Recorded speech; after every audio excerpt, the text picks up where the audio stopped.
Welcome to the Socialist Equality Party's online event, 1 Year of the Genocide in Gaza, a Historic Crime of Imperialism. My name is Andre Damon. I'm a writer and editor for the World Socialist website. Joining me are Joe Kishore, the Socialist Equality Party's candidate for president, and Jerry White, the candidate for vice president, and David North, the chairman of the World Socialist website editorial board. October 7th marks 1 year since Israel and the United States launched the genocide of the Palestinian people in Gaza as the first phase of a regional war throughout the Middle East that is now metastasizing into a US-Israeli war on Iran. The toll of the war of extermination against the civilians of Gaza is staggering. Between 40,000 people, according to official figures, and 186,000 people, according to an estimate published by the authoritative medical journal The Lancet, have been killed by Israeli bullets, bombs, or through famine or preventable disease. The entire remaining population of Gaza is being starved by Israel, with, quote, the highest number of people facing catastrophic hunger ever recorded by the Integrated Food Security Classification System anywhere, anytime, in the words of UN Secretary General Antonio Guterres. Gaza, one of the most densely populated urban areas in the world, has been turned into a wasteland, with the majority of its buildings damaged or destroyed. Every single university in Gaza has been leveled, along with hospitals, schools, and cultural centers, in a calculated and deliberate sociocide. My first question goes to David North. Over the past year, the US media has sought to present everything now happening in the Middle East as the byproduct of the October 7th attacks. It was, quote, Israel's 9/11, or the day everything changed. The entire history of centuries of colonial rule over the Middle East, the legacy of the ethnic cleansing in Palestine in 1947 and 1948, the fact that Israel has illegally occupied the Palestinian territory since 1967, and the US's wars throughout the region since 1991 are simply ignored. In a statement this week, the WSWS wrote that, quote, the war now unfolding in the Middle East is part of a decades-long effort by US imperialism to subjugate the whole of the Middle East, Central Asia, and North Africa, a continuation of the 2001 invasion of Afghanistan, the 2003 invasion of Iraq, and the regime change operation in Libya and Syria. David, could you elaborate on this? And where does the Gaza genocide fit into this history? Well, I think you've summed it up very well. It is a characteristic of the media, of the government, to present what are essentially historical issues in the most simplistic, one-sided, that is, propagandistic terms. The narrative which we presently have in relationship to Gaza is that on October 7th, for reasons which are simply inexplicable, or as the media likes to say, the face of pure evil, for no particular reason, the people in Gaza staged an uprising and passed into Israeli territory and created havoc. Well, first of all, just in relationship to the events of October 7th, we still know very little about what actually took place and who was responsible for what. There certainly was an uprising by the Palestinian people, the people in Gaza who have lived under appalling conditions now for approximately 75 years since the foundation of the State of Israel. But it has not yet been established, and of course very much is being done to conceal who is responsible for a large portion of the deaths that occurred. We do know, as a matter of fact, that a great deal of the crimes attributed to the Palestinians were not committed by Hamas, but was committed by Israeli soldiers. And the enormous firepower which was unleashed and the absolute disregard for the lives of Israelis themselves. But beyond that, beyond these sorts of issues, as important as they are, as you have already indicated, the attempt to explain all that occurred from a single incident explains nothing. It eliminates history. And we've seen this before. The wars that were unleashed in 2000 And all of this was supposedly the result of 9/11, which was also, we were told, a day that changed everything. In fact, all of these events are deeply rooted in history, and more than, and to approach it properly, it's rooted in a broader historical crisis of the capitalist system. Nothing can be explained outside of that context. The problem of historical causation is always very, very complex. One always has to ask, well, how far should one really go back in explaining any great event? There are proximate causes, there are midterm causes, and of course, there are the broader historical causes, which can span a century, if not longer. But if we want to really put things in the near term, one only has to concentrate on the last 30 or so years. In the aftermath of the dissolution of the Soviet Union in 1991, that is the Stalinist culmination of the betrayal of the October Revolution, the United States, the principal imperialist power, saw that the time had arrived to reestablish everything as it was, or as it would have been had there not been an October Revolution. That is, to reestablish colonialism, to restore the unfettered domination of the imperialist system all over the world. And this triggered a series of wars which have been part of world politics, an essential part of world politics for the last 35 years. The initial war in Iraq in 1990-91, then there was the invasion of Somalia, ill-fated, in 1993. Then there was the bombing of Serbia in 1998. Following 9/11, the attack on Afghanistan, then the second invasion of Iraq, then somewhat later, in 2011, the invasion and destruction of Libya, the war against Syria, and then starting in 2014 with the overthrow of the Ukraine government in a joint operation by the United States and Germany, and the establishment of a right-wing nationalist regime in Ukraine, the escalation of confrontation with Russia, which is the real essence of the present war in Ukraine. It's a proxy war.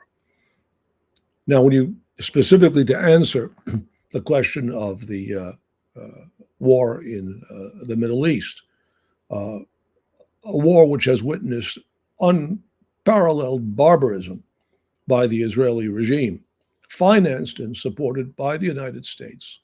Of course, there one has to go all the way back to 1948, the expropriation of the Palestinian people, the establishment of a bridgehead of imperialism in what was Palestine, and 75 years of relentless denial of the basic rights of the Palestinian people. So just to sum up, we're dealing with, of course, complex historical processes, and they can't be, and to try to attribute what is now taking place simply to one event on October 7th is a falsification. David, well, we'll return to these historical issues. I just wanted to raise a question for Joe. In the New Year's statement published at the start of this year by the World Socialist website, wrote that, quote, all the red lines that demarcate civilization from barbarism are being effaced. The motto of capitalist governments is, quote, nothing that criminal is alien to us. Nuclear war is being normalized. Genocide is being normalized. And of course, the statement went on to add that mass runaway social inequality, mass preventable death from a pandemic, of course, runaway climate change is also being normalized. So could you speak a bit more on the sort of normalization of social barbarism that's expressed in the Gaza genocide? Well, yes, I think one can speak about a normalization of barbarism, and with the genocide, a certain crossing of a Rubicon. I mean, the level of killing is extraordinary, as was previously outlined. I mean, 41,000 people, according to official verifiable data coming out of the Palestinian Gazan Health Ministry, 41,000 people killed. We know that the real death toll is far higher, closer to 200,000, if one takes into account all those who've been killed, buried under the rubble, killed by starvation, disease. It is a crime of monumental proportions. 11,300 children killed. There was an op-ed that appeared in the New York Times this morning by a Dr. Sidwa, who also was leading a letter of healthcare workers published last week, which documents a survey of, I think, 36 healthcare workers who have been involved in Gaza and trying to provide health and save lives amidst the catastrophe. And one of the things he noted was that almost all the doctors and nurses and healthcare professionals involved noted the regularity of children who are coming into the hospitals after being shot in the head. And he noted that such a frequency could not be an accident. That is, that there was a deliberate campaign of murder targeting children. I mean, it is crimes on a monumental scale. Something on the order of 60,000 or 60% of buildings have been damaged. 17 out of 36 hospitals remain standing, and even those are hardly functional. Every single university has been destroyed in Gaza. A new term has been used to refer to this, scholasticide. It is a crime on a monumental proportion, and a certain crossing. But I think that, and of course, not just that the crime is being carried out, but that it is justified, that it is defended by the entire political establishment. Here in the United States, the Biden-Harris administration, which is drenched in blood from this, financing, politically justifying this genocide, the Republican Party, the media, that such crimes happen and that they are defended, speaks to a normalization of barbarism. But I think it is important to put it in the context that David just reviewed, that it is an expression of a global process. It's a component part of a global war.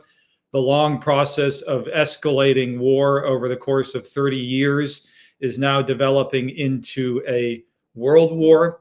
It's connected to the US-NATO war against Russia. Now the preparations or threats of war against Iran, the bombing of Lebanon, which is already taking place, the threats against China.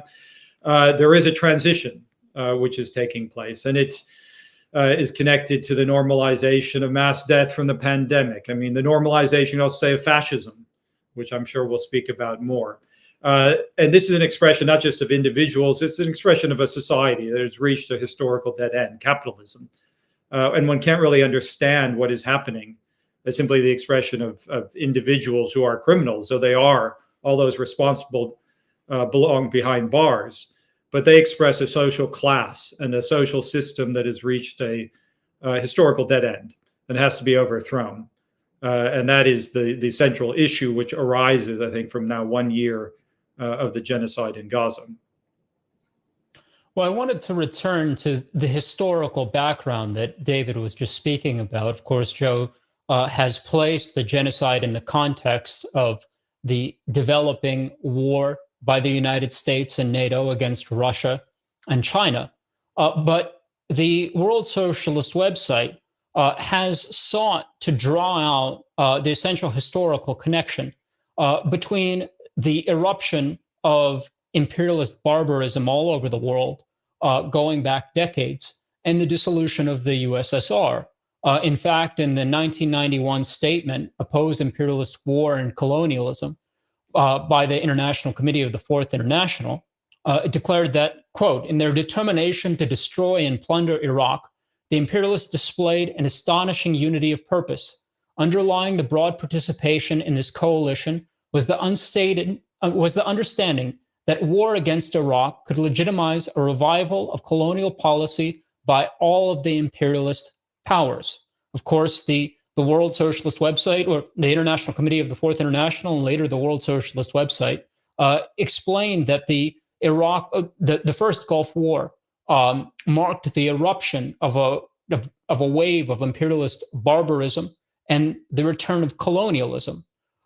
How do you think, David, the developments over the past year substantiate this assessment?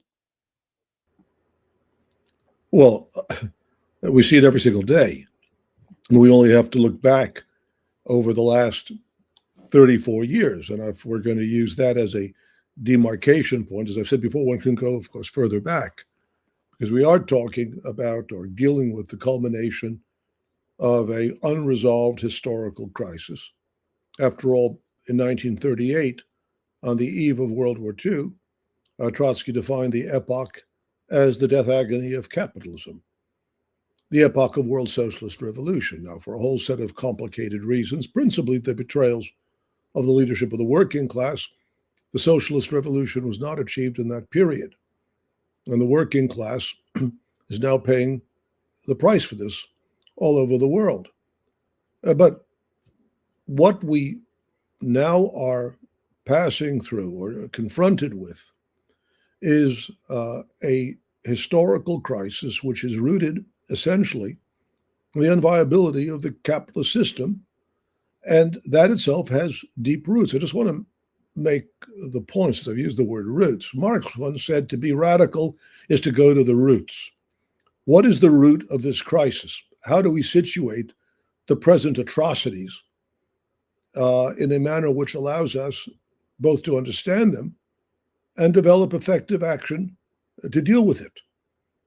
There has been no shortage of protest during the past year. We have witnessed protests involving hundreds of thousands, perhaps a million or more, people all over the world protesting against the barbarism of the Israeli regime and its imperialist allies. But so far, the protests have remained very much at the level of the expression of moral outrage and not a clear and clearly defined political program to address the root cause. And that is to understand what it is that is driving this. Now, we're in a situation which would have been very familiar to the great masters of Marxism of the 20th century, to Lenin or Trotsky. They wrote about precisely such a situation in the period of World War I. And of course, Trotsky wrote about it on the eve of World War II, that we're confronted with two fundamental contradictions which is driving these atrocities. First, the crisis which is generated by a global economy which has assumed, as I think we'll have to return to later on in this discussion, monumental scale, the complete integration of global production, the creation of a world economy, and yet the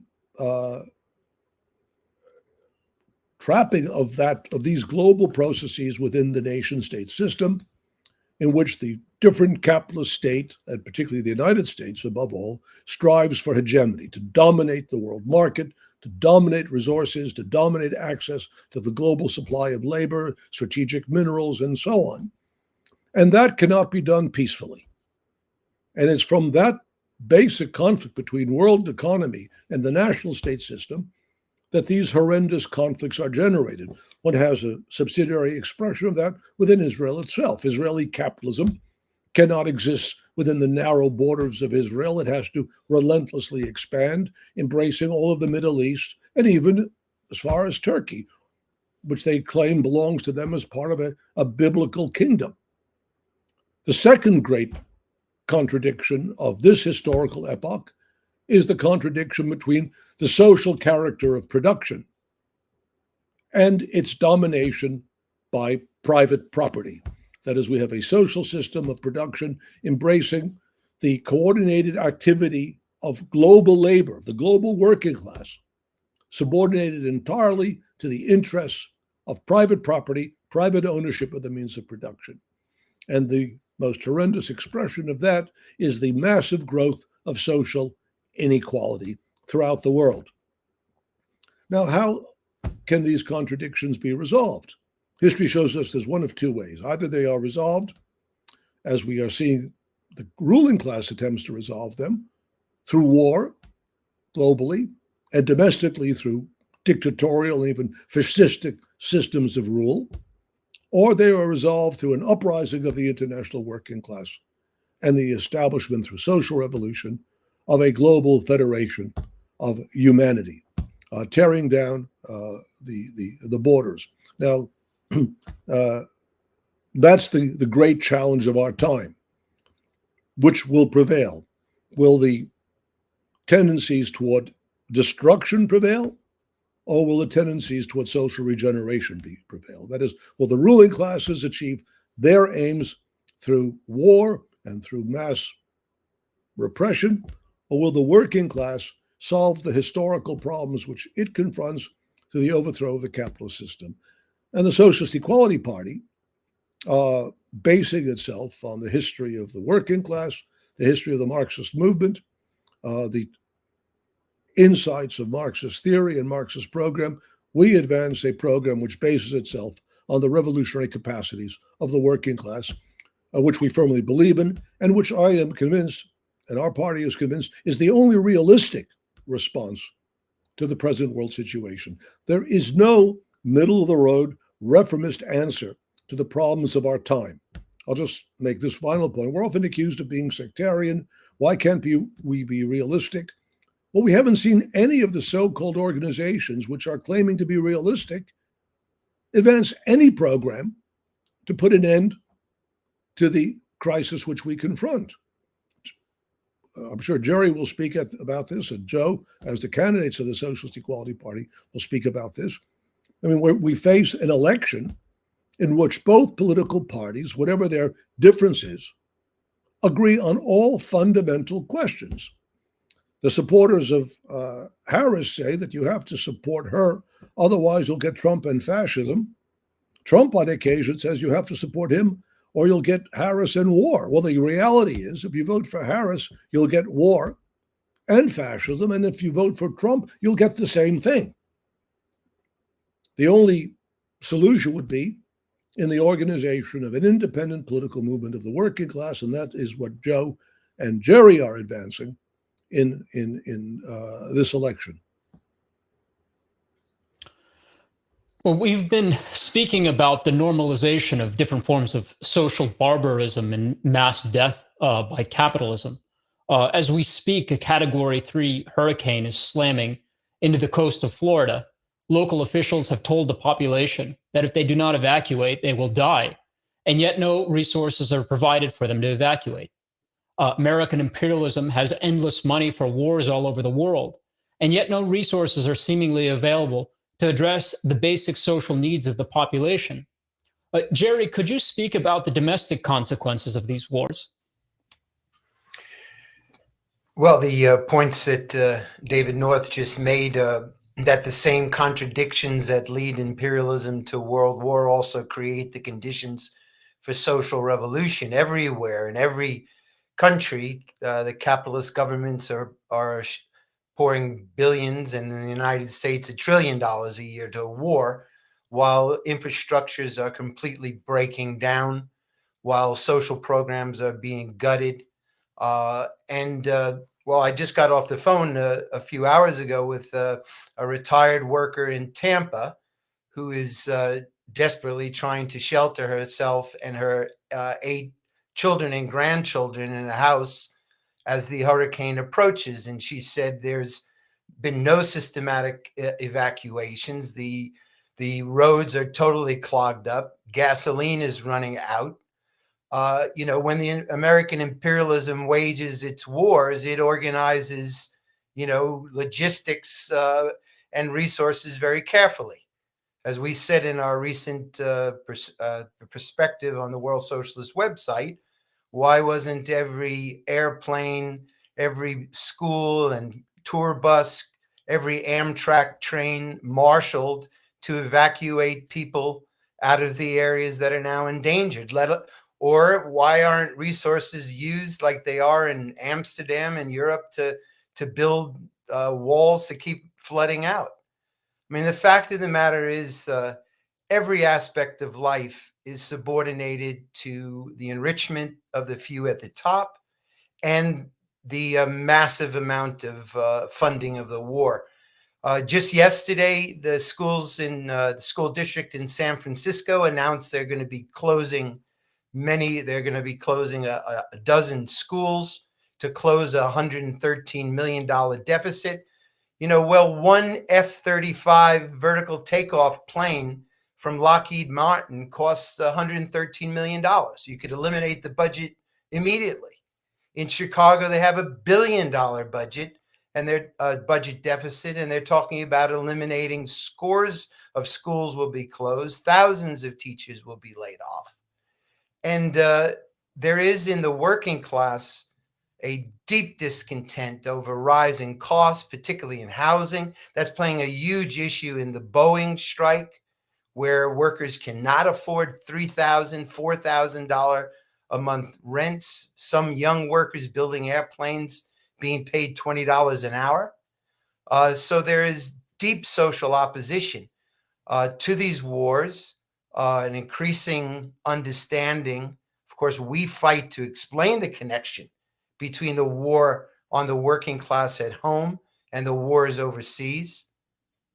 Just by the way, yesterday in Detroit, 2,400 auto workers at the Warren truck plant were put out of their jobs.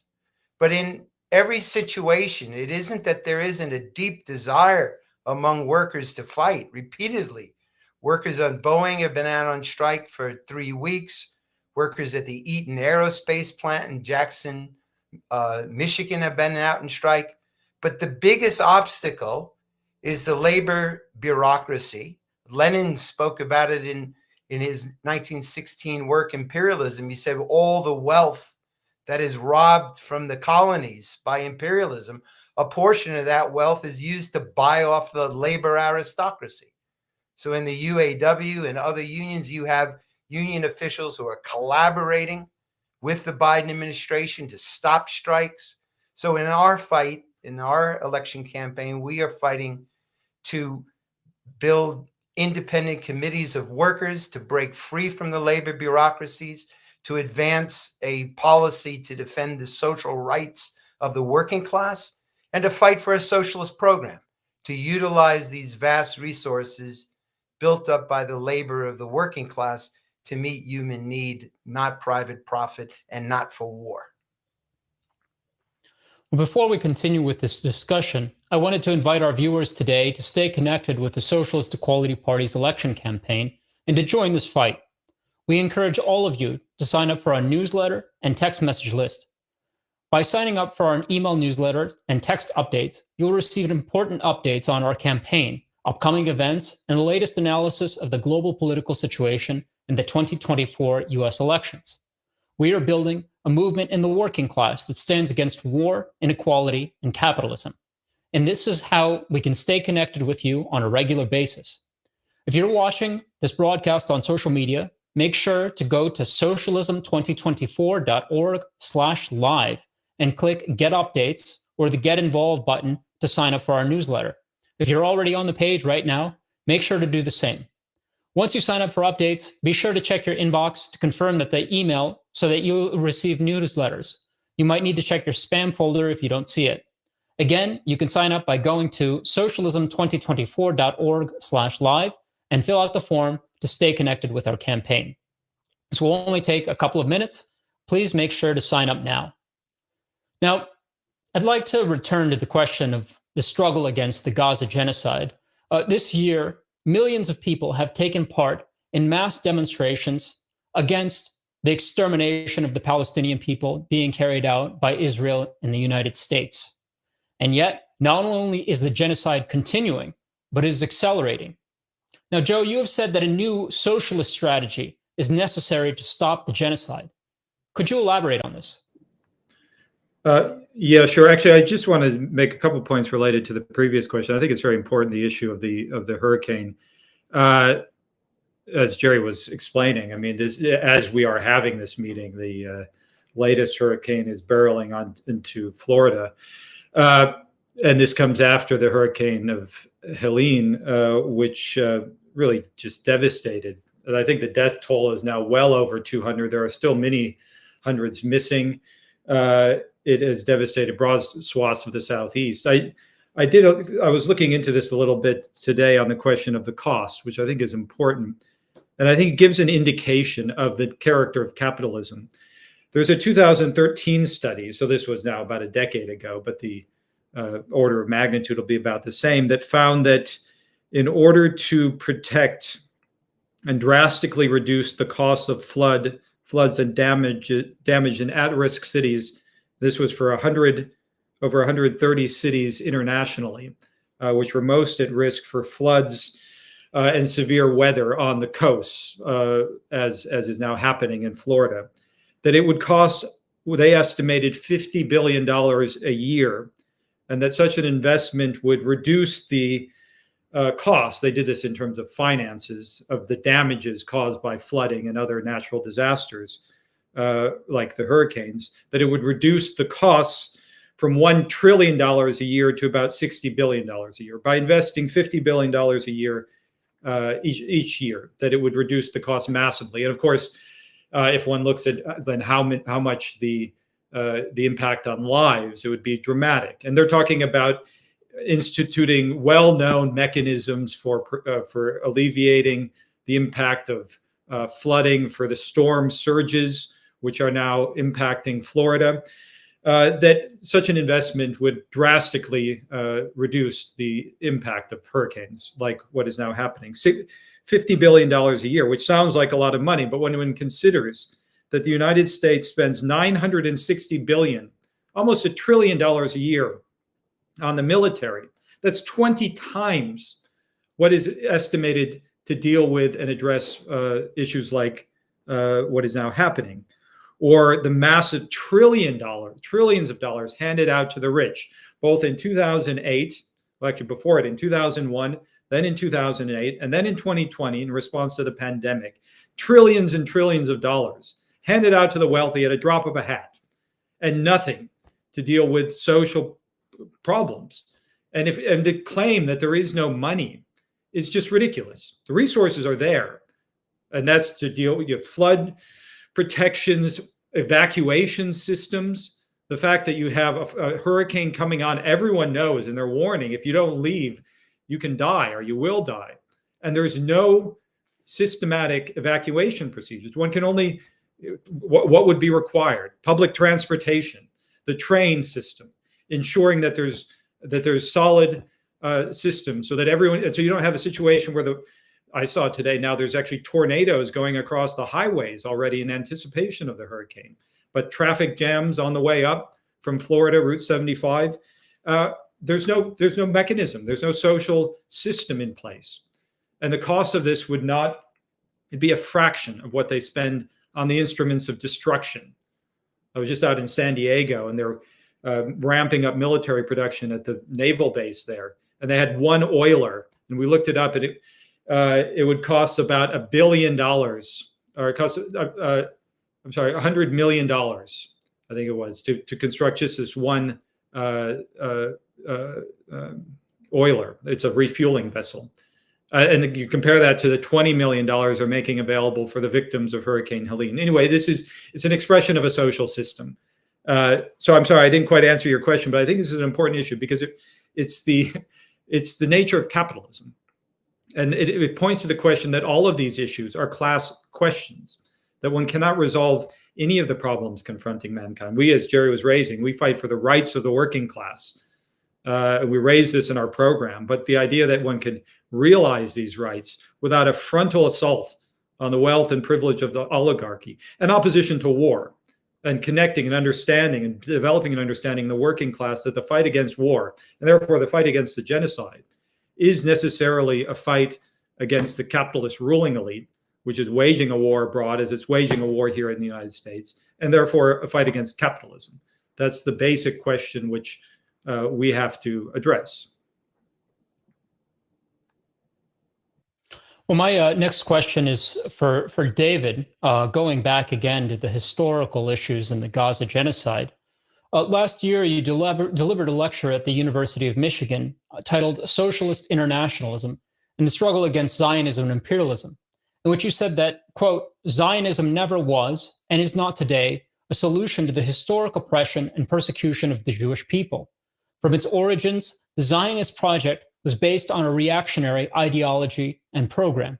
Would you say that the past year has confirmed this assessment? Of course.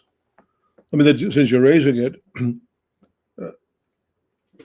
let me just preface my remarks by pointing out, as I think I've already said, there is if one really looks at the form which many of the political problems take, or the problems in finding an answer, it's the absence of a historical consciousness, a lack of awareness of the historical background of events.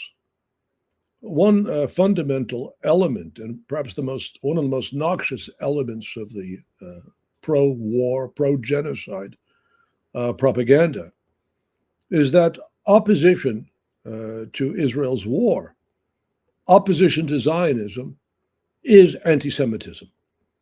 In fact, we see this now in universities, in journals and magazines, in the academy, that any expression of opposition to even the horrendous crimes being carried out by Israel is being equated with anti-Semitism. Now, of course, it is relatively unknown that Zionism emerged fundamentally in opposition to the socialist movement. It was a nationalist reaction. It based itself not on opposition to capitalism, but the entire project of establishing a Zionist state in the Middle East was developed in connection to negotiation with the major imperialist powers.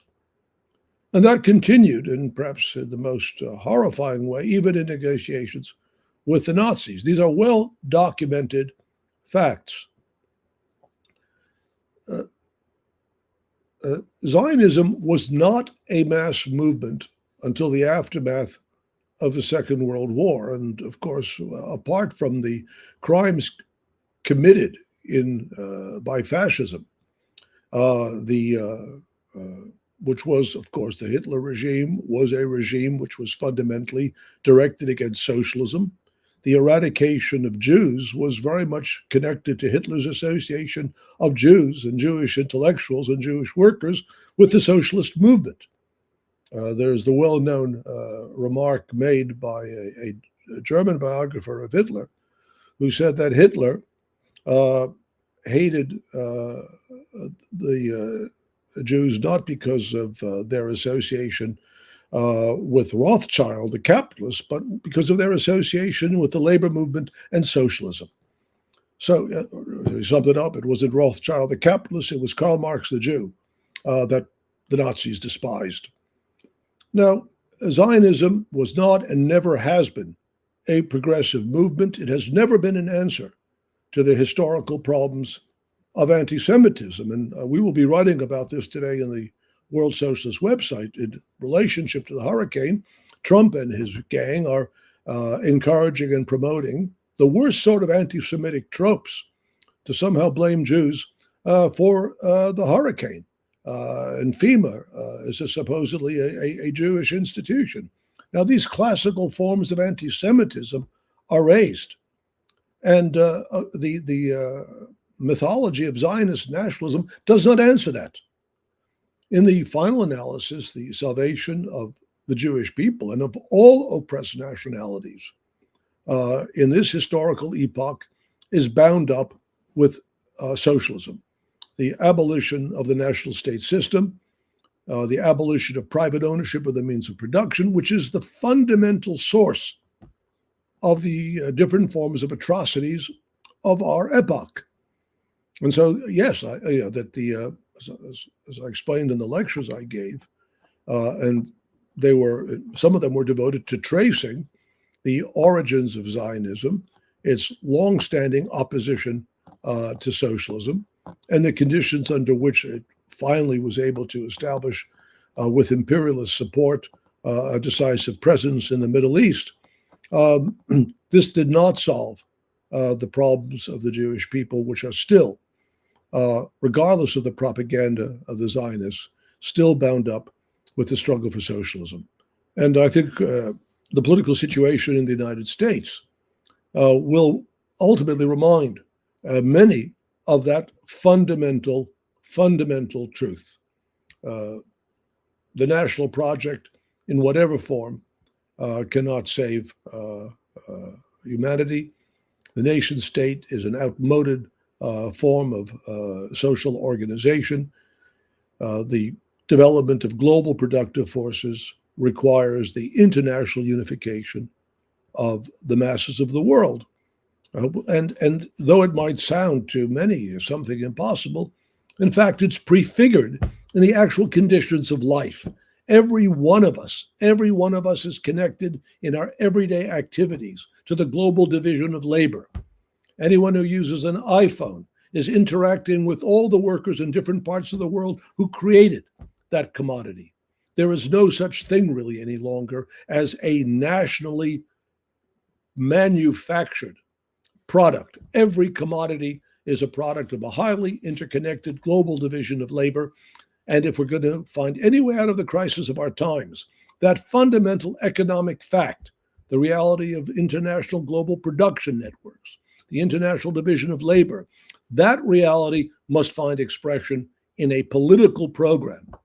And that's the purpose of the political campaign of the Socialist Equality Party. We are devoting this campaign to the education of the working class, to the education of the student youth on these fundamental historical issues. And to the extent that our campaign contributes to raising the social consciousness of the working class, regardless of the number of votes we get, to the extent that we are able to raise the social consciousness and political consciousness of the working class, we are preparing the working class for the struggles it will confront and which will grow ever more explosive in the months and years ahead. Well, David, you raised the question of nationalism and internationalism, and that raises a question that a viewer asks. This is from Douglas Jack. He asks, will China and Russia intervene on behalf of the Palestinians by supporting Lebanon, Syria, Jordan, Turkey, Iraq, and Iran? Advanced armaments in support of the Palestinians be provided for the nuclear umbrella of weapons, satellite access capacities to stop Israel, British, U.S., Canada, missile aggression, etc. The basic question is: Can any of these national movements or national governments be counted on to stop the Gaza genocide? And that's a question that any one of you could take. Here, even if that were a possibility based on whatever one of these governments considered to be in its immediate interests, we don't have a program for world war. We don't favor, and we are not supporters of Russia against the United States or China against the United States. A nuclear conflagration is not the answer to the problems of our time. We don't ally ourselves with another faction of capitalists, even if they face, and no doubt they do, threats from the United States. The dissolution of the Soviet Union in 1991 is a major factor in all the problems and which exist today. But our solution is not to align or support Putin or to support the Chinese government, but to fight for the mobilization of the Russian and the Chinese working class against their regimes on the basis of a socialist program, because that's the only basis upon which the struggle against world imperialism as a global system can be mounted. So, no, I don't think anyone should look to the national competitors of American imperialism as the solution to the historical problem of our time. I mean, no doubt the United States is pursuing in Ukraine a war which is ultimately aimed at the breakup of Russia. And the same is true in terms of its increasingly aggressive actions against China. But the answer to this lies not in a program of national defense based on existing regimes, but on the basis of the international mobilization of the working class. And one final point of what I'm saying may appear so far out to many. It only speaks to the extent to which the long-standing domination of right-wing bourgeois ideology the culture of anti-communism, the relentless war against Marxism, has removed from the daily vocabulary of our time programs, slogans, conceptions, which at one point, not that long ago, motivated millions of workers and the most advanced sections of youth and intellectuals throughout the world. Our aim as Trotskyists is to rebuild a genuine socialist political culture in the working class and among the advanced sections of youth, again, intellectuals, professional workers, as I said, to translate the objective economic reality of our time into a coherent political program, recognizing the decisive and fundamentally revolutionary character of the working class in society, the class which creates all the value. In order to fight against war, inequality, and capitalist exploitation, the Socialist Equality Party's election campaign is critical in building a movement that represents the interests of the working class. But to make this fight possible, we need your support. We ask that you donate. If you're on social media, go to socialism2024.org/live. This campaign isn't funded by corporations or billionaires. It's powered by people like you, workers and students and young people. Every contribution, no matter the amount, helps us reach more workers, organize real resistance, and build a powerful socialist anti-war movement in the international working class. If you believe in this fight for socialism against world war, genocide, fascism, and inequality, please donate today. Again, if you're on social media, go to socialism2024.org/live and contribute to be part of this historic struggle for socialist leadership. This is your fight and your future. Your support can make all the difference. We urge you to make a generous donation as you can. Now, I'd like to return to the question of the opposition to the Gaza genocide and the mass demonstrations that have been taking place throughout this year. Of course, millions of people have taken part in mass protests all over the world, and they have been met with sweeping attacks on democratic rights. Over the past year, thousands of people in the United States have been arrested on campuses for protesting the Gaza genocide. Jerry, how has your election campaign responded to this? And what has to be done to defend democratic rights? Well, you're correct, Andrew. There's been thousands of students, faculty members, and others arrested. In fact, our own members of the SEP who were campaigning for a public event with Joe Kishore were detained by the university police at the University of Michigan and told they could not return to the campus for a year.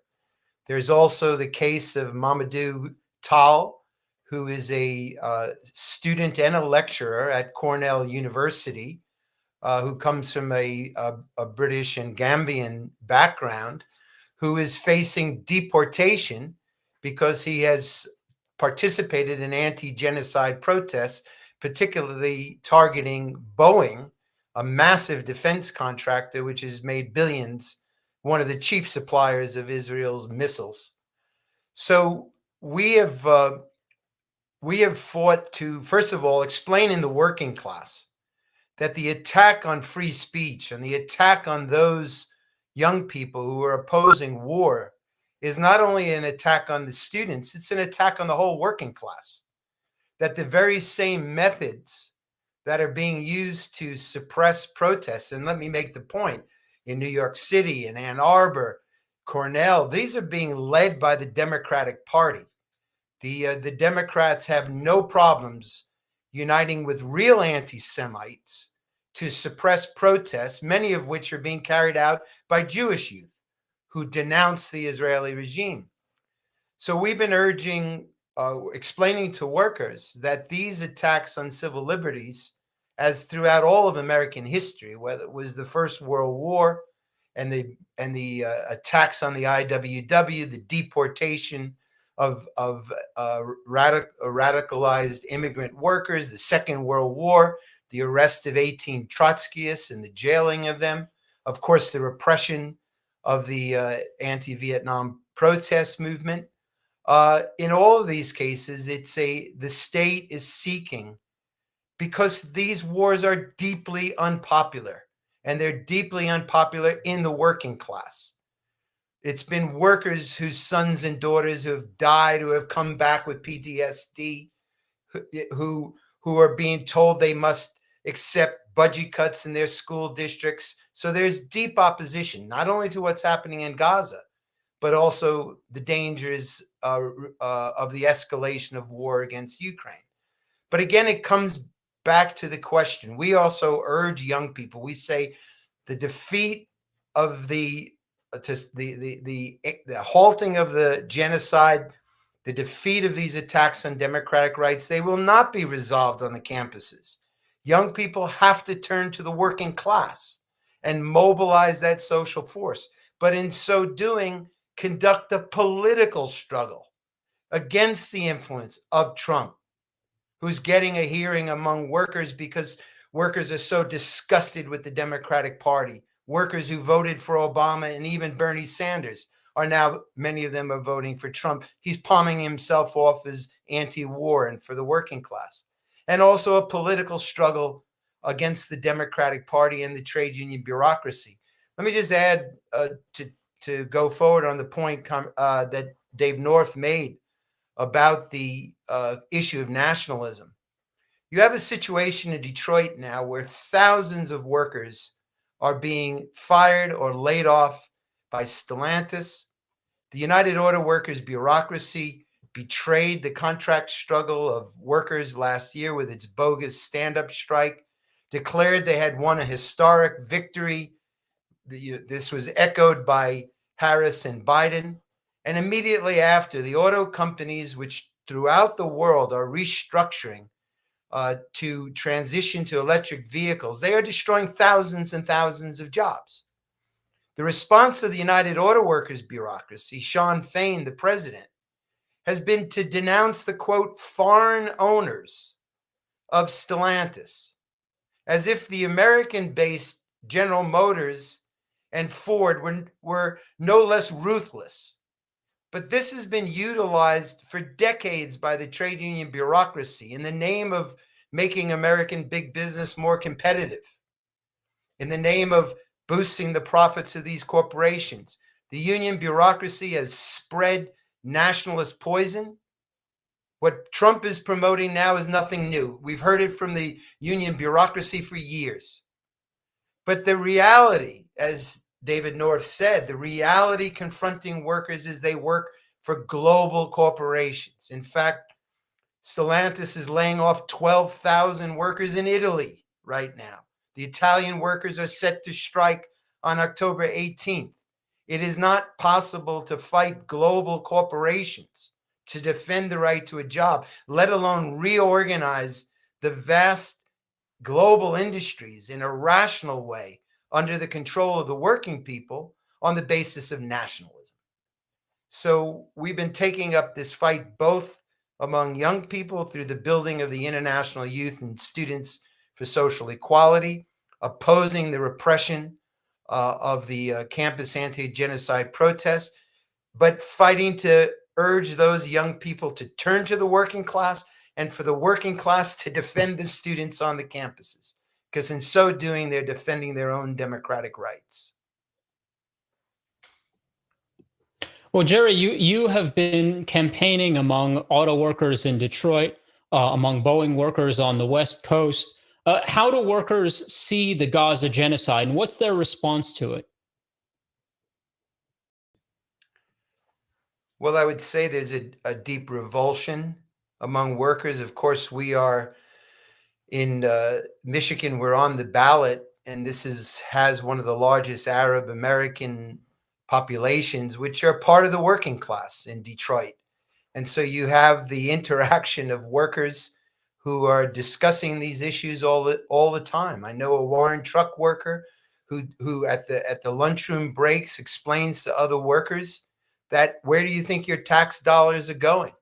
They're going to buy missiles to murder the Palestinians. There's a great revulsion over the war. And of course, the the union bureaucracy, as I said, the United Auto Workers, while it pretends to support a ceasefire, is going all out for Kamala Harris, who made it absolutely clear that she will give Israel all the weapons it needs for the wars against Hamas, Hezbollah, Iran, and will make sure America continues to have the most lethal military force on the planet.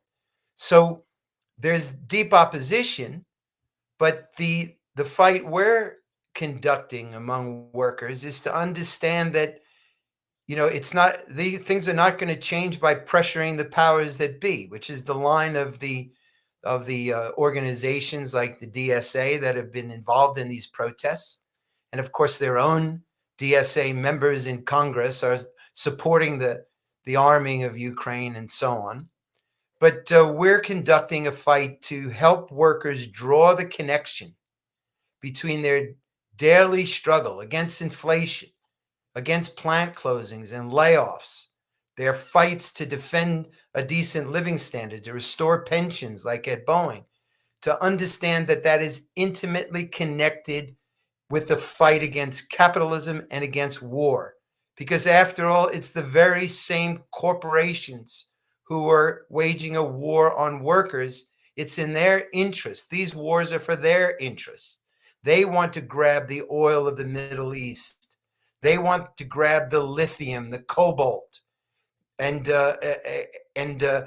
prepare a war against China, which has great advantages when it comes to electric vehicles. So we're fighting in the working class to develop the political consciousness of the working class that the only way to stop the war at home and the war abroad is the development of a powerful international movement of the working class to seize power in its own hands, to tear down the whole outmoded nation-state system, to organize production, the great advances in technology like AI and other forms of automation, utilizing these great advances to meet human needs, to shorten the work week, to raise living standards, not put workers out of work and impoverish them as they are when these technologies are controlled by the capitalist class. So that's the political struggle. Just one last point.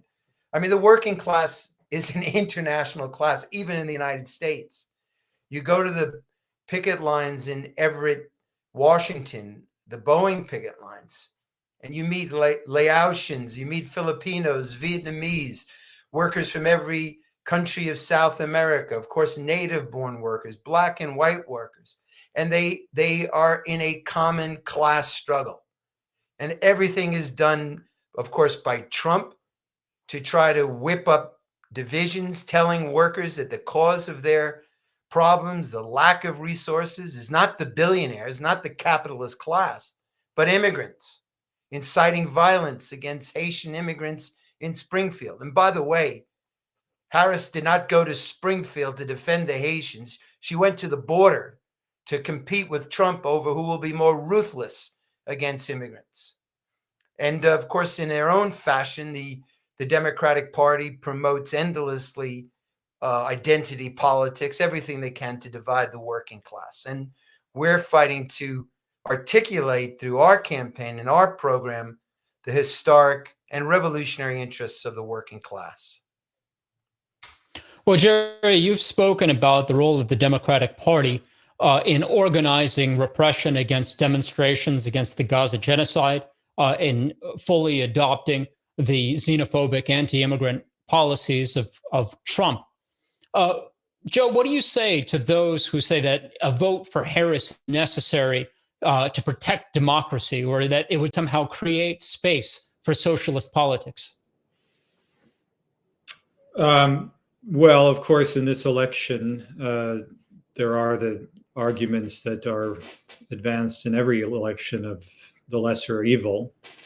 Said earlier, of course, the Democrats argue that it's necessary to back Harris, including supposedly left figures. In fact, there's nothing left about them, Ocasio-Cortez and others, who insist that if one is not backing Harris, one is not being, as she put it, an adult, and that one has to support the Democratic Party to oppose Trump.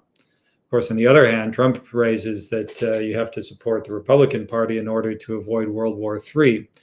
I think David made the point earlier that if one supports either of them, one will get both fascism and war. These are both parties of the corporate and financial oligarchy. And rather than, it's sort of the wrong question, rather than the lesser evil, it's necessary to raise the question, well, what actually has to be fought for?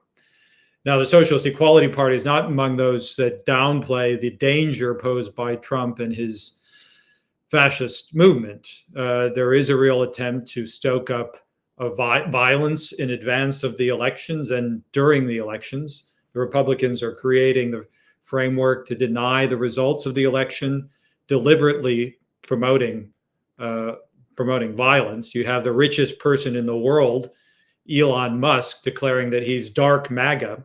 That is conceptions which are drawn directly from outright fascist Nazi organizations.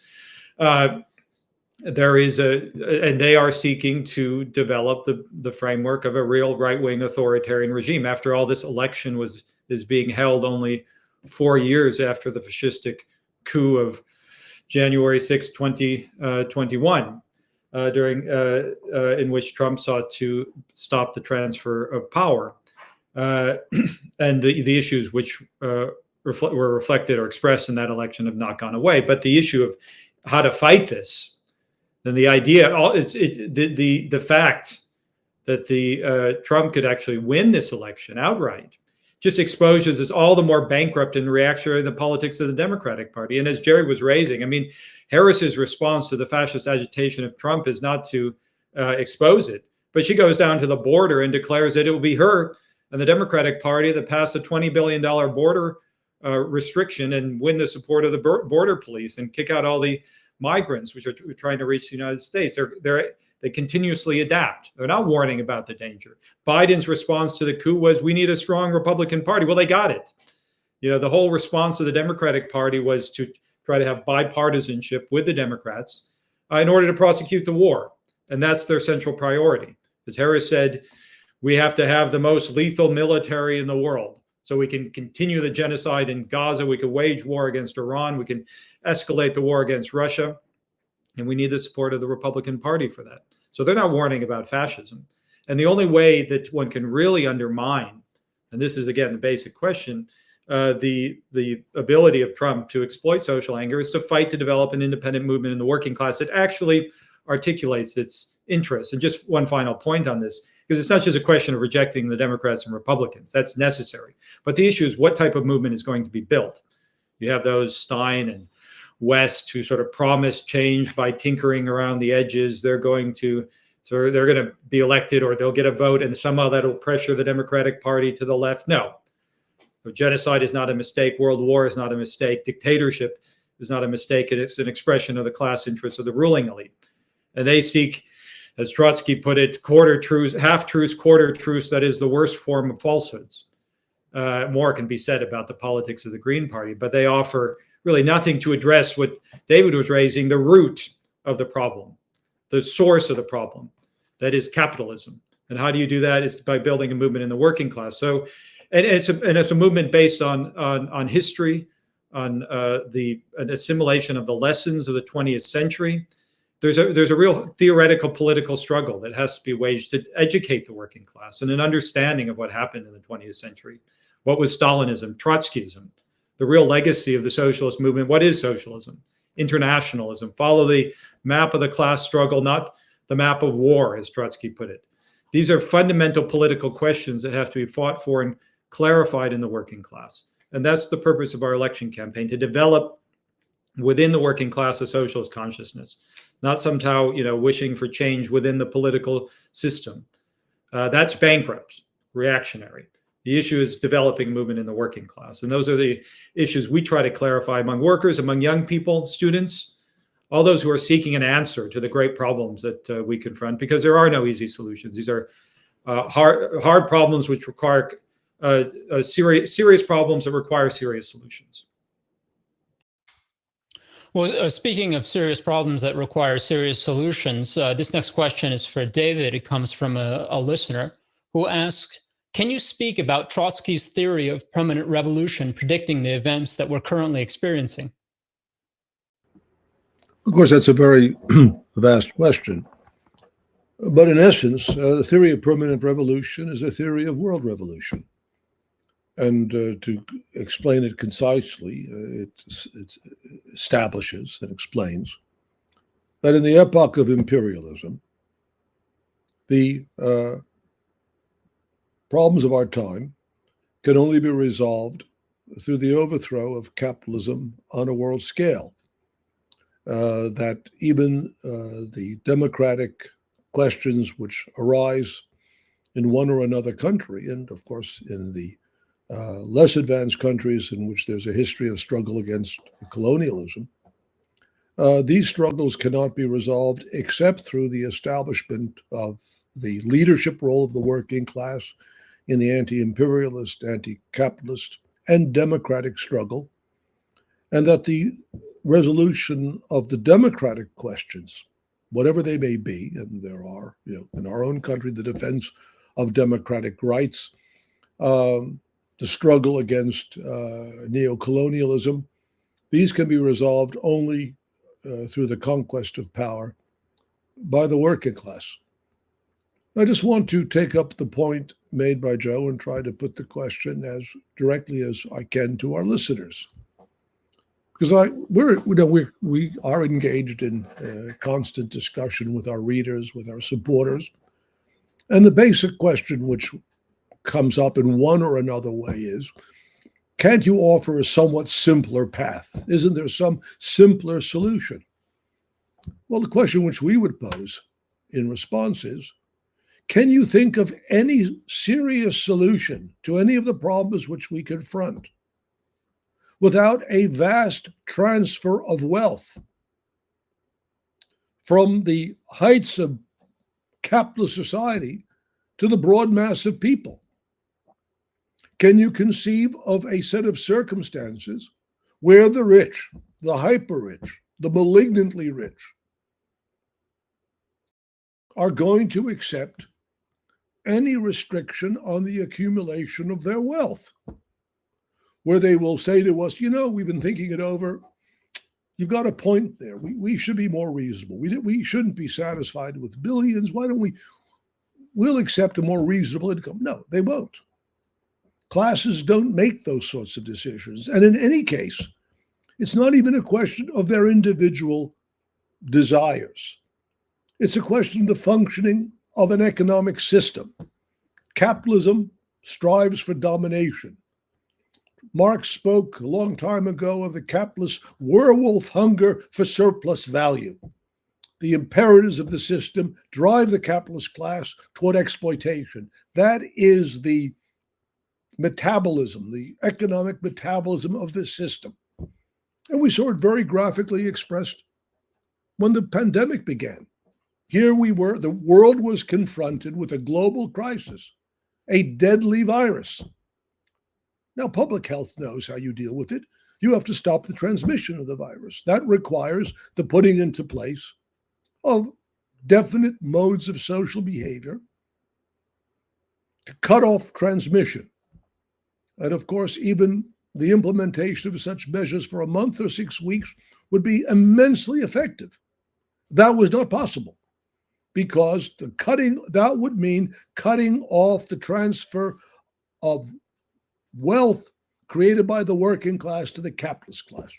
It would not be possible. So the decision was made to accept mass death, mass illness, and it continues to this day. So yes, it would be very nice if we could, in the interests of gaining votes, present to everyone a simple program, something which sounded very reasonable. But if you want that, there are all sorts of organizations you can look to. The Greens, they have simple answers. The DSA has the simplest answer of all: support the Democratic Party.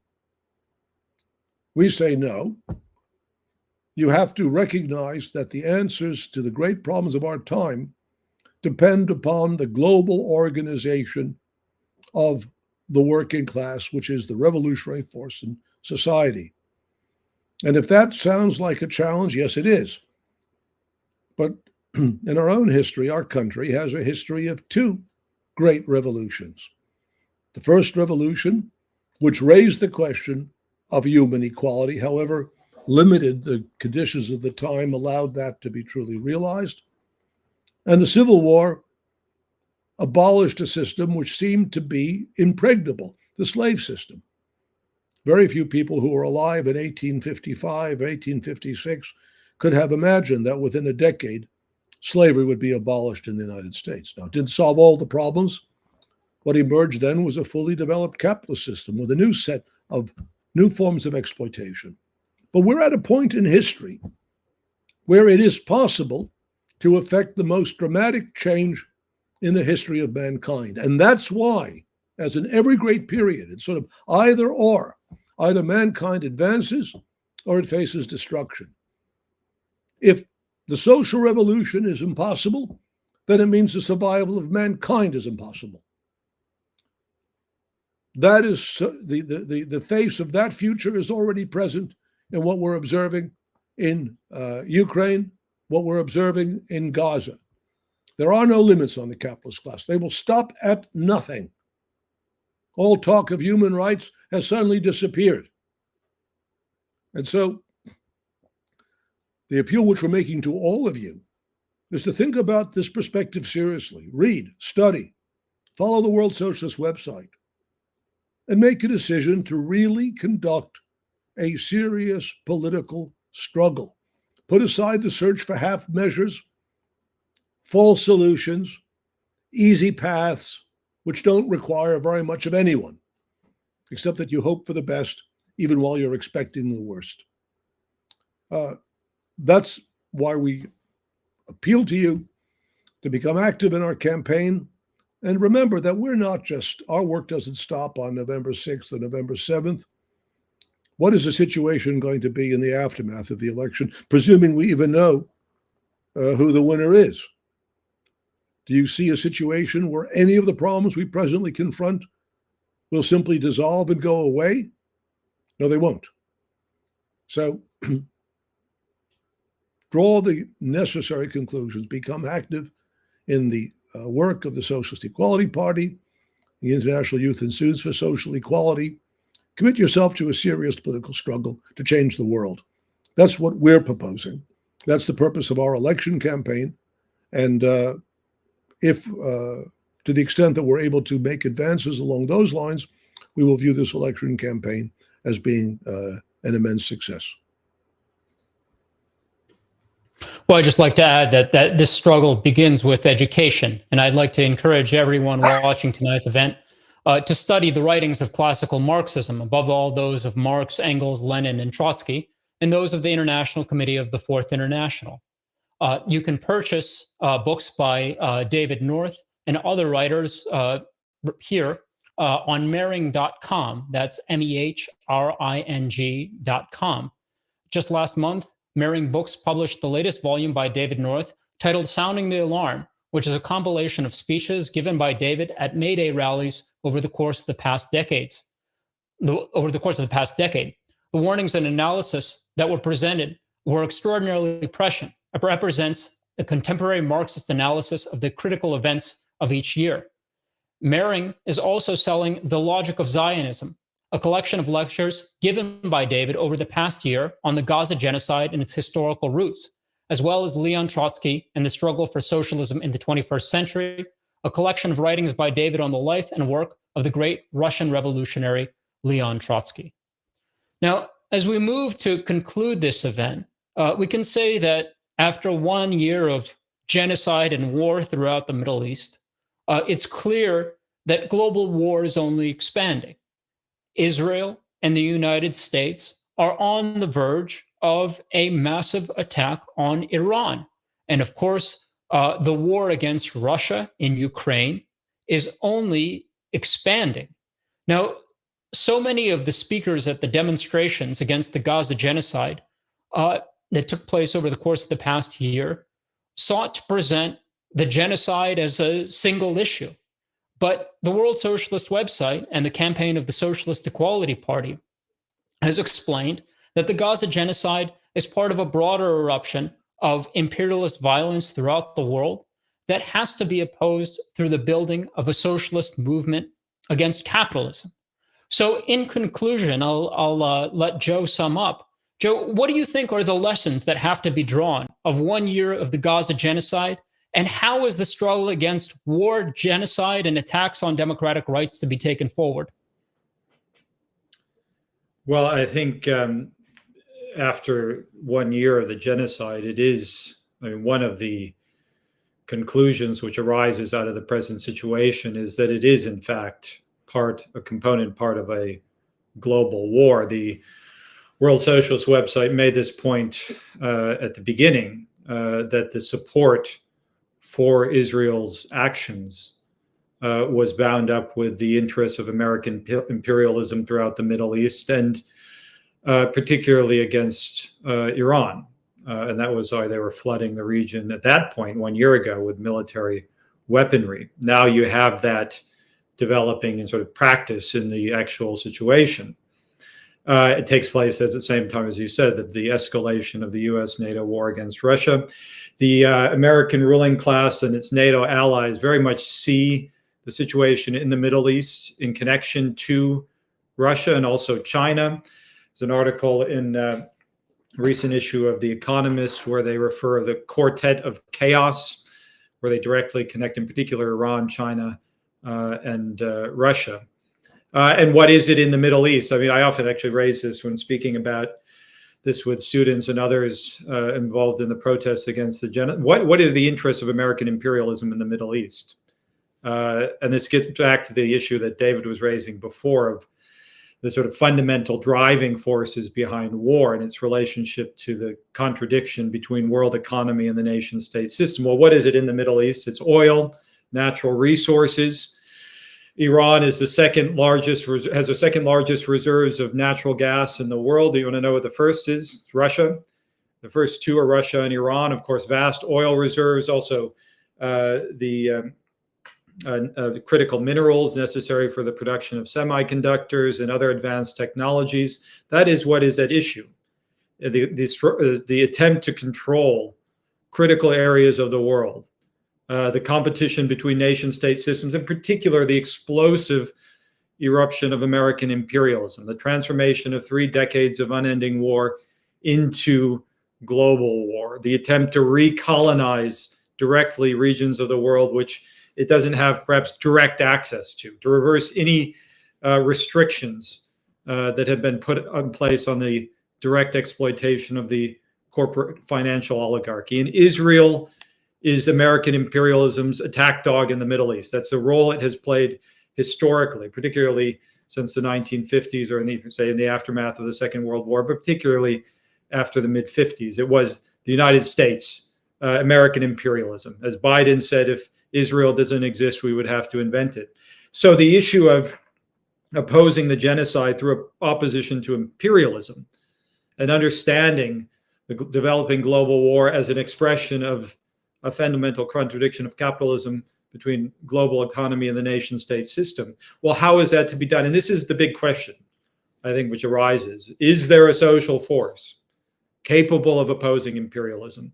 And as David was stressing, I think this is really critical. There is, and that is the international working class, because the same global processes of production, which are producing this conflict and lie at the basis of war, the conflict between global economy and the nation state system. They have also immensely strengthened objectively the working class, which is integrated as an international force like never before through the process of production, through communication, revolutionary advances in communication, which allow for instantaneous communication all over the world, something which Lenin, Trotsky, Marx could only really dream of, this capacity. So there is an immense social force. It produces all of society's wealth. It has that power, but it has that power objectively, but that power can only be realized through organization, the fight to unify the working class, and through, above all, political perspective and understanding.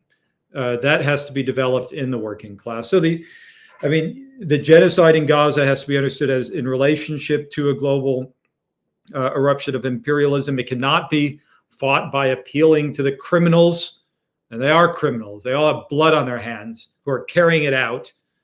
Biden, Harris, the whole political establishment in the United States, along with Netanyahu and a gang of fascists in his regime, should be behind bars. They're criminals for carrying this out. But it can't be, the fight against can't be waged by appealing to them, but by mobilizing that social force which has the power to put an end to the genocide and end to imperialism, and that is the working class. And again, just the theme of this discussion is that is what the Socialist Equality Party is fighting to do in our election campaign.